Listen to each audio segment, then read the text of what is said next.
Bom dia, boa tarde, boa noite, pessoal. Espero que vocês estejam bem. Nessa aula nós vamos falar sobre o movimento circular uniforme e as suas propriedades. Tá? Então essa aula aqui é a parte 1. Bora lá. O movimento circular, pessoal, é muito presente no nosso dia a dia. A gente usa ele para contar o tempo por meio dos relógios analógicos, a gente usa para ouvir música nos discos de vinil ou naqueles CD players antigos, para ir de um lugar a outro por meio de um carro, uma bicicleta, né, onde o movimento ele vem por meio do giro das engrenagens, né, e transmitida para as rodas. Também para nos divertir numa montanha-russa, né, onde a parte mais legal dela, né, esperada, acontece nos loopings. Né? Enfim, eu poderia ficar aqui o tempo todo citando exemplos, mas vamos ao que interessa. Né? O movimento circular mais simples que existe é o movimento circular uniforme MCU. Né? Ele é um movimento periódico, ou seja, um movimento que se repete em intervalos de tempo regulares, e além disso, o objeto percorre distâncias iguais em tempos iguais. Né? Então, isso faz com que o módulo da velocidade do objeto permaneça constante ao longo de toda a sua trajetória. Tá bom? Mas vamos começar, pessoal, definindo algumas grandezas importantes. E a gente começa pelo período. Período é o intervalo de tempo para que um objeto complete uma volta num movimento circular. No Sistema Internacional de Unidades, o período é dado em segundos. E aí a gente pode pegar como exemplo o ponteiro de segundos de um relógio, que leva aí 60 segundos para completar uma volta. Então o período dele é 60 segundos. Simples assim. A segunda grandeza é a frequência, que é dada pelo número de voltas em um dado intervalo de tempo. Então é por isso que ela é dividido, né? É a razão entre número de voltas pelo intervalo de tempo. Se a gente conhece o intervalo de tempo de uma volta, que é o período, a frequência pode ser escrita como o inverso, né, do período. A unidade de frequência no sistema internacional é 1 sobre segundos, ou chamada de Hertz, tá? Em homenagem ao cientista que trabalhou bastante nessa área. Né? E Hertz é equivalente a rotações por segundo. No dia a dia, a gente usa mais a unidade de rotações por minuto. E a gente vê ela, por exemplo, no painel do carro, para saber quantas rotações o motor está executando por minuto naquele dado instante. Tá? Isso ajuda o motorista a saber quando que ele tem que mudar de marcha para não forçar o motor. Né? Bom, voltando ao exemplo dos ponteiros de segundos do relógio. Tá?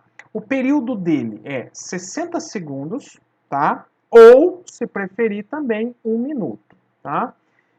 E a frequência, né, é de uma rotação a cada 60 segundos. Então, se eu pego a expressão, né, eu vou substituir 1 sobre 60 e isso é a resposta. Essa já é a frequência. Tá? Uma rotação a cada 60 segundos. Se você quiser calcular essa fração, ela vai dar aí 0,016666, vai dar uma dízima periódica, né? O que significa que eu teria 0,016 voltas, 167 voltas a cada segundo, tá? Agora, a frequência em rotações por minuto caberia melhor aí nesse caso, né?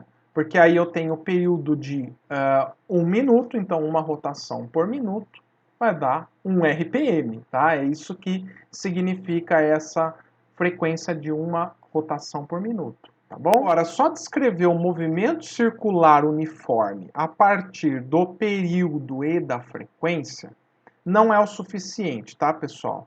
A grande sacada do estudo do movimento circular é usar grandezas angulares, tá? E para mostrar isso para vocês, vamos pegar um trecho de um movimento circular uniforme de raio R.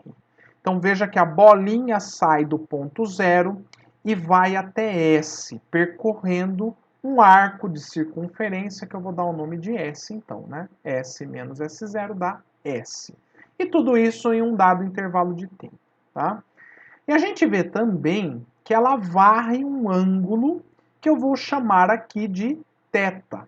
O θ é um símbolo grego, né, que é uma bolinha com um risquinho no meio, tá bom? Existe uma relação entre o ângulo e esse arco, que vocês devem ter visto nas aulas de matemática, tá? Esse ângulo θ, por definição, é a razão entre o arco, no caso S, dividido pelo raio da circunferência, tá? Usando essa expressão, o ângulo é dado em unidades de radiano. E a questão é, por que radianos? Então eu peço para que vocês deem uma olhada nessa animação. Um radiano é, por definição, o ângulo para o qual esse arco S tem o mesmo tamanho do raio R. Tá? Então veja aí que ele pega o raio e ele coloca isso lá no arco. Tá? E por que isso? Porque se eu pegar um arco de tamanho R e dividir por R, isso vai dar 1. E aí escolheu, né, o nome para essa medida de ângulo como sendo radiano. Tá? E aí se você pegar e der meia volta, você vai ter quantos radianos? Né? Então você vai ter que pegar esse tamanho, né, e andar aí para dar meia volta. E sabe qual que é o resultado disso? É 3 radianos e mais um pouquinho. E esse pouquinho é 0,141592, ou seja, meia volta é o número π. Tá? Ah, professor, e uma volta completa? Uma volta completa, 2π. Tá? Então, associando tudo que você sabe com o que foi visto aqui agora, uma volta equivale a 2π radianos de ângulo e 360 graus. Maravilha?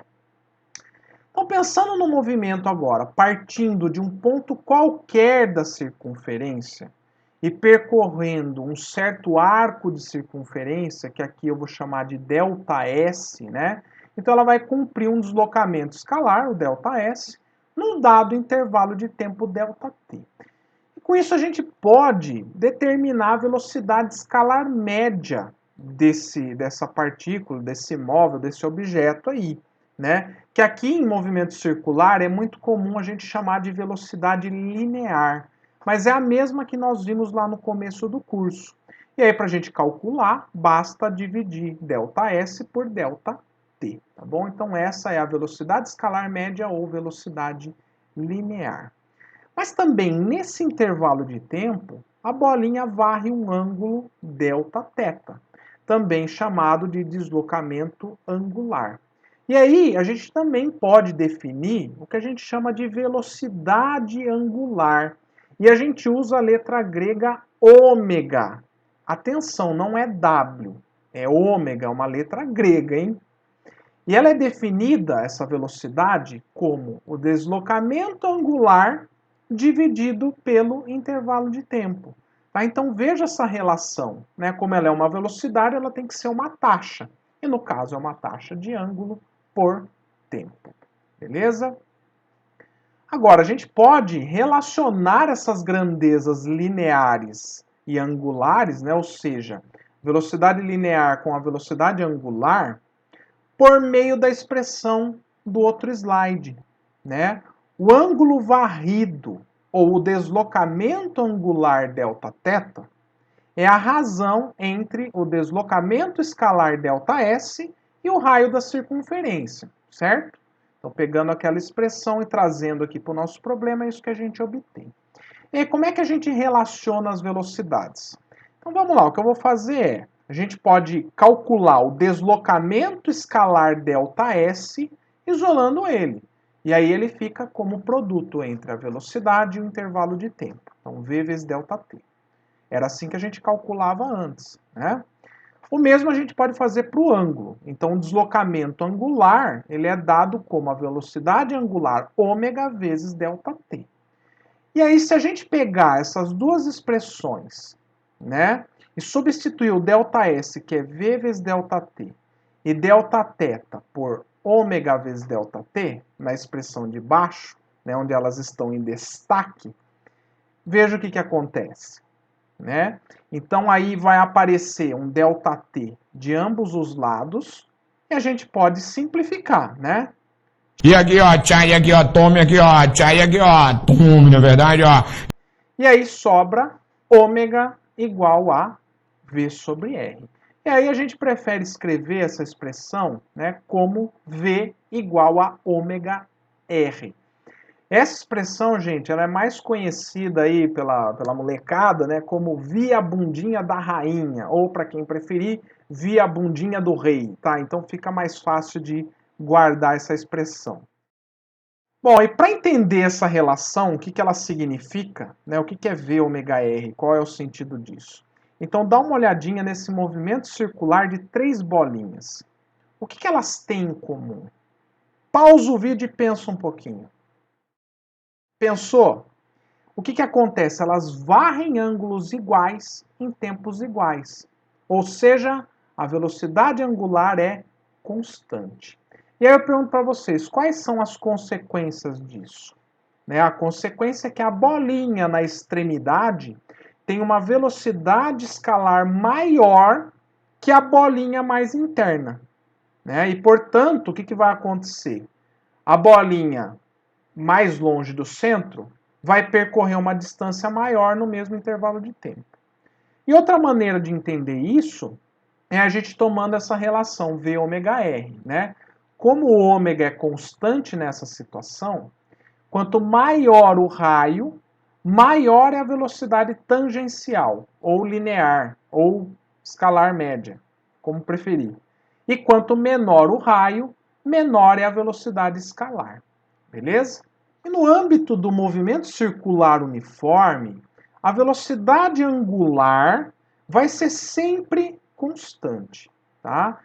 Nesse caso, em geral, como é que a gente calcula o ômega? Né? Então, para facilitar, o que a gente faz é o seguinte: para uma volta completa, o deslocamento angular é o equivalente a quanto, hein? O deslocamento angular é o ângulo, né? Então, para uma volta, o deslocamento angular é equivalente a 2π radianos, certo?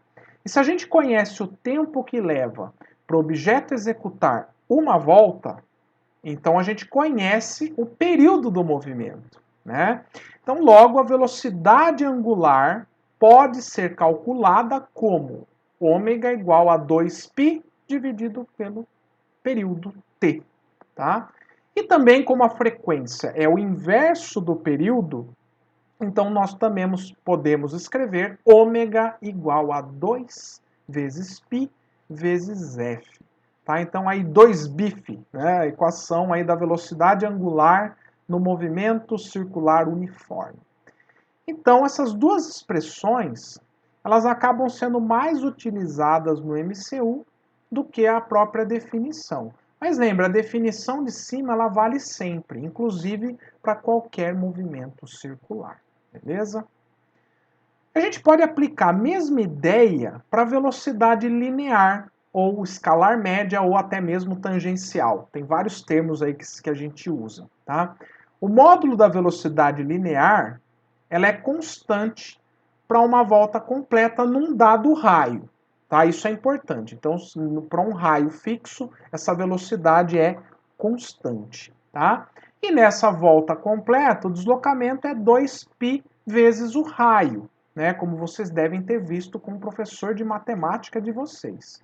Né? E se a gente conhece o tempo que leva para o objeto dar uma volta, que é o período, então a velocidade linear tangencial ou média pode ser calculada como 2π sobre o período t, ou também como 2πr vezes f, tá? Então essas são as duas expressões para se calcular a velocidade linear. Mas, de novo, a definição vale sempre. Bom, e para finalizar, eu faço aqui um resumo das equações que nós vimos nessa aula, que são várias, né? Então a gente começou definindo frequência e período, né? Então a frequência é o número de voltas por intervalo de tempo, em que se eu conhecer o período, o tempo de uma volta, a frequência é simplesmente o inverso do período, né? E aí a gente definiu em sequência velocidade angular, que é o ômega, né, igual a razão entre o deslocamento angular pelo intervalo de tempo, que escrito em termos da frequência do período é 2πf ou 2π sobre t, onde esse t é o período, tá? A velocidade linear, ΔS sobre ΔT, também pode ser escrita em termos da frequência do período, 2πr sobre t ou 2πrf. E por fim, a relação entre grandezas angulares e lineares, né, que vem lá da definição matemática do ângulo. Então, o S, que é o arco, é igual ao θ, o ângulo, vezes o raio, e a relação entre as velocidades. Velocidade linear é igual a angular vezes o raio. Beleza, gente? Então, bora para os exemplos dessa aula. Exemplo número 1.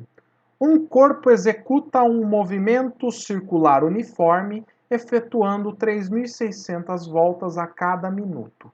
Sabendo que a trajetória possui raio de 0,20 metros, calcule para esse móvel a frequência em rotações por minuto e em hertz, o período em segundos, a velocidade angular e a velocidade linear deste corpo. Então eu começo falando para vocês o seguinte: ler o texto, eu aconselho vocês a grifarem as informações. Então aqui no movimento circular, ele efetua 3.600 voltas a cada minuto. E aí outra informação é o raio, né, de 0,2 metros. Então você anota isso no cantinho do seu caderno para poder calcular a frequência. Agora, gente, fala a verdade, né? 3.600 voltas a cada minuto, isso já é a frequência. E já é a frequência em rotações por minuto. Quer ver? Ó, se a gente usar a expressãozinha, né? Número de voltas por intervalo de tempo, esse 3.600 é justamente o número de voltas. Tá? E o ΔT, professor? 1 minuto. Ah, então 3.600 R rotações por minuto.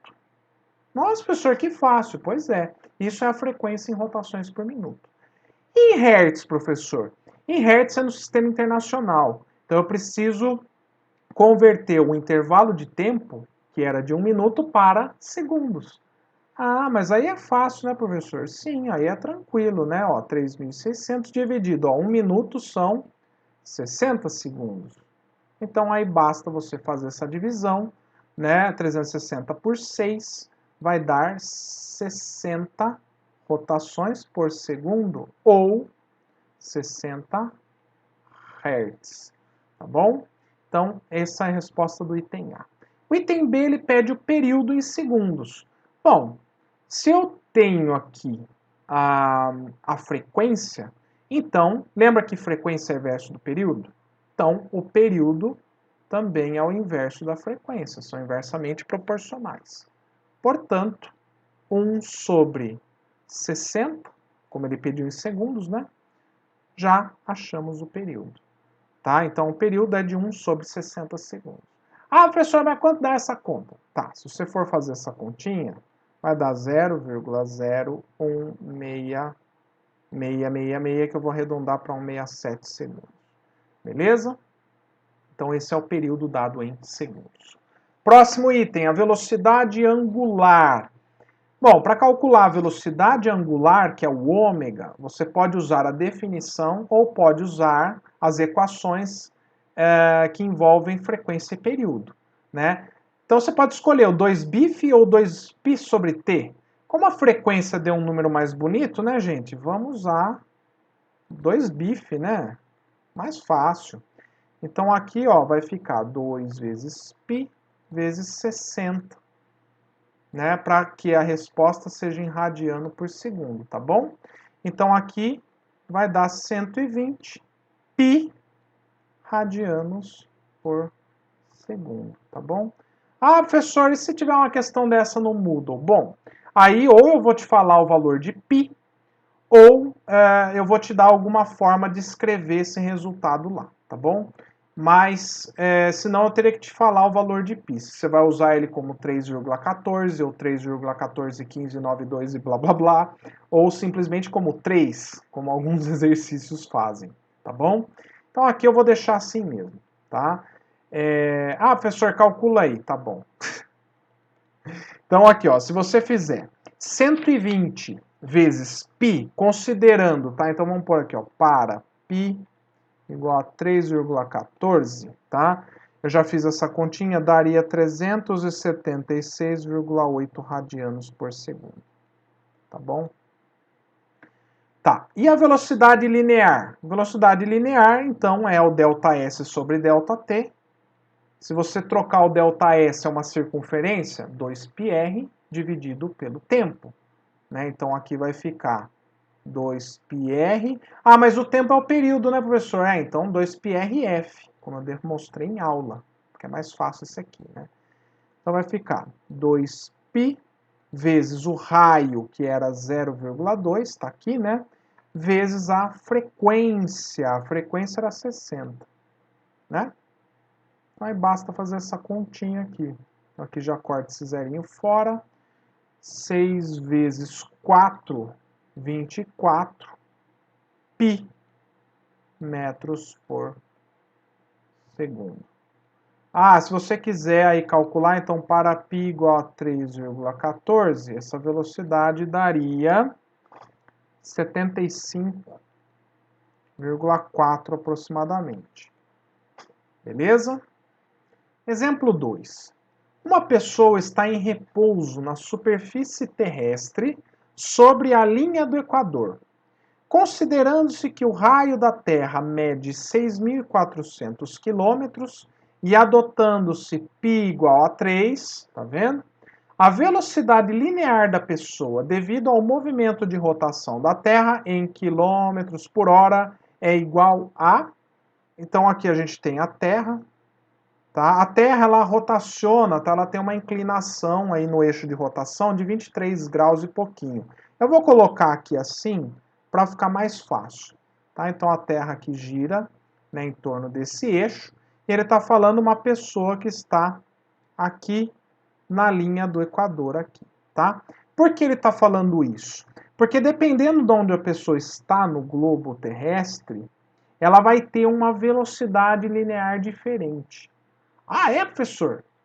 Porque, ó, se a Terra gira em torno desse eixo, se ela estiver aqui onde nós estamos, na região de Campinas, ela vai estar aqui um pouquinho mais para baixo, né? E aí o raio vai ser diferente, tá vendo? Aqui, ó, o raio é equivalente ao raio terrestre.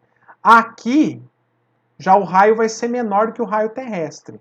Nossa, mas é estranho isso, professor. Não, é porque você tem que pensar que a distância sua até o eixo de rotação. Tá? Então aí vai dar uma certa diferença, tá bom? No cálculo da velocidade. Então, pessoal, dado o raio de 6.400 km, o π, para calcular a velocidade, está faltando o período, né? Qual é o tempo que leva para a Terra girar em torno dela mesma? Isso, o tempo de rotação da Terra é de 24 horas. Como ele está pedindo a velocidade em quilômetros por hora, então aqui, quilômetro hora, então está tudo certo. Para calcular essa velocidade, você pode escolher qualquer uma das expressões, mas aquela que é mais simples é a 2πr, que é exatamente o movimento que a pessoa faz, né, quando ela gira com a Terra, é o de uma circunferência, 2πr, no tempo, que é o período de rotação, aproximadamente 24 horas. Substituindo, vai ficar 2 vezes 3, que é o π, né? O raio 6.400, dividido pelo tempo de 24 horas, tá? 2 vezes 3, 6. 6 simplificando com 24, sobra 4. E 6.400 dividido por 4, isso vai dar 1.600 quilômetros por hora, ou seja, uma pessoa na linha do Equador tem uma velocidade linear, tá, de 1.600 km por hora, tá bom? Nossa, professor, que velocidade grande! Pois é, né? A Terra é um corpo grande, né? Então por isso que você vai ter essa velocidade grande. E aí você vai me perguntar, questionar, professor, mas eu não sinto essa velocidade. Pois é, você também não sente a velocidade quando você está, por exemplo, num avião a 900 km por hora, tá? Por que isso? Eu já expliquei para vocês lá no comecinho do curso, na aula de aceleração. O que nós sentimos, de fato, é a mudança de velocidade, e não a velocidade propriamente dita. Se fosse assim, a gente sentiria mais ainda a velocidade de revolução da Terra em torno do Sol, né, que é maior ainda, tá? Fora a velocidade, né, do nosso sistema solar em relação à galáxia, né, que é bem maior. Então, na verdade, o que nós sentimos não é a velocidade, o que a gente sente é a aceleração. Se a gente sentisse velocidade, seria muito difícil da gente andar num trem-bala, num avião e assim por diante, tá? Sempre repare quando você for então, viajar de avião, ou numa montanha-russa, ou andar num trem-bala, repara que a parte que é desconfortável, né, que é a parte que a gente sente, é quando está acontecendo a mudança de velocidade, a aceleração ou a desaceleração, tá? E no caso da Terra, gente, essa velocidade ela não é grande, mas o que de fato importa não é a velocidade linear, né? Tanto é que ela é diferente em diferentes latitudes da Terra. O que realmente importa é a velocidade angular, tá? A velocidade angular ela é igual em todos os pontos da Terra, tá? Isso aqui é um extra, mas eu faço questão de calcular aqui a velocidade angular da Terra, devido à sua rotação. Se a gente fosse calcular essa velocidade, eu vou calculá-la em graus para ficar mais fácil para vocês, tá? Então aqui, ó, a velocidade angular é Δθ sobre o ΔT, ou, né, 2πf ou 2π sobre t. Como eu quero calcular em graus, esse Δθ de uma volta vai ser 360 graus. E isso acontece no tempo de aproximadamente 24 horas. Então, qual que seria a velocidade angular de revolução da Terra, de rotação da Terra? É de, fazendo a continha, 15 graus por hora, tá? Essa é a velocidade angular. E ela é pequena, tá? Mas ela é perceptível. Para você perceber ela, o que você tem que fazer? Saia no seu quintal à noite, tá? E olhe para as estrelas, tá? Olha, tenta marcar bem a posição, tá? Então olha a posição relativa a alguma coisa, algum prédio, algum poste de luz, alguma coisa. Depois de uma hora, vá lá e olhe de novo. Você vai ver que as estrelas tiveram um movimento aparente, né? E esse movimento é de 15 graus por hora, tá? E é justamente por conta da rotação terrestre que tem essa velocidade aí. Maravilha?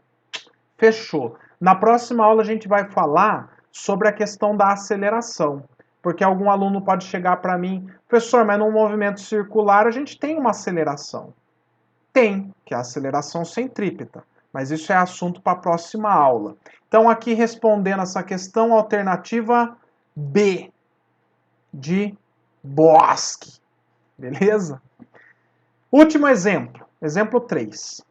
As máquinas cortadeiras e colheitadeiras de cana-de-açúcar podem substituir dezenas de trabalhadores rurais, o que pode alterar de forma significativa a relação de trabalho nas lavouras de cana-de-açúcar. A pá cortadeira da máquina, ilustrada na figura abaixo, gira em movimento circular uniforme a uma frequência de 300 RPM. A velocidade de um ponto extremo P da pá vale. Então, de novo, gente, vai assinalando aí, ó, o que é dado. Então, isso aqui, ó, frequência, tá vendo? 300 rotações por minuto. Aqui, ó, nós temos informação do raio. E um detalhe interessante, ele está pedindo a velocidade, ó, na extremidade.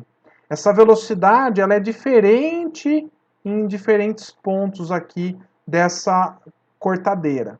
Se eu pegar um ponto interno aqui, ó, a velocidade vai ser menor. Vamos lá, como é que a gente calcula aí a velocidade? Vamos anotar os dados, né? A frequência é de 300 rotações por minuto, tá? E aí, transformando isso aqui para o SI, né? Então, para o SI, a frequência vai ser de 300 rotações por minuto, que é 60 segundos. Corta aqui os zerinhos, 30 sobre 6, 5 Hz. Beleza? Portanto, a velocidade vai ser 2 vezes π vezes o raio vezes a frequência, tá? Então, aqui a velocidade é 2 vezes 3. O raio dado no texto era de 60 centímetros, né? Isso em metros, deixa eu anotar aqui, 0,60 metros, tá bom? Então, 0,6 vezes 5. Então, aqui, ó, vamos mudar a ordem do produto. 5 vezes 2, 10. 10 vezes 0,6 dá 6. 6 vezes 3, 18 metros por segundo, tá? Alternativa D, de dedo. Beleza, galera? Então, é isso por hoje. Espero que vocês tenham gostado da aula. Qualquer dúvida, deixe seu comentário lá no Moodle ou escreve para mim aí por e-mail, me procura no atendimento, pelo WhatsApp. Enfim, tô às ordens, tá bom? Grande abraço para todos.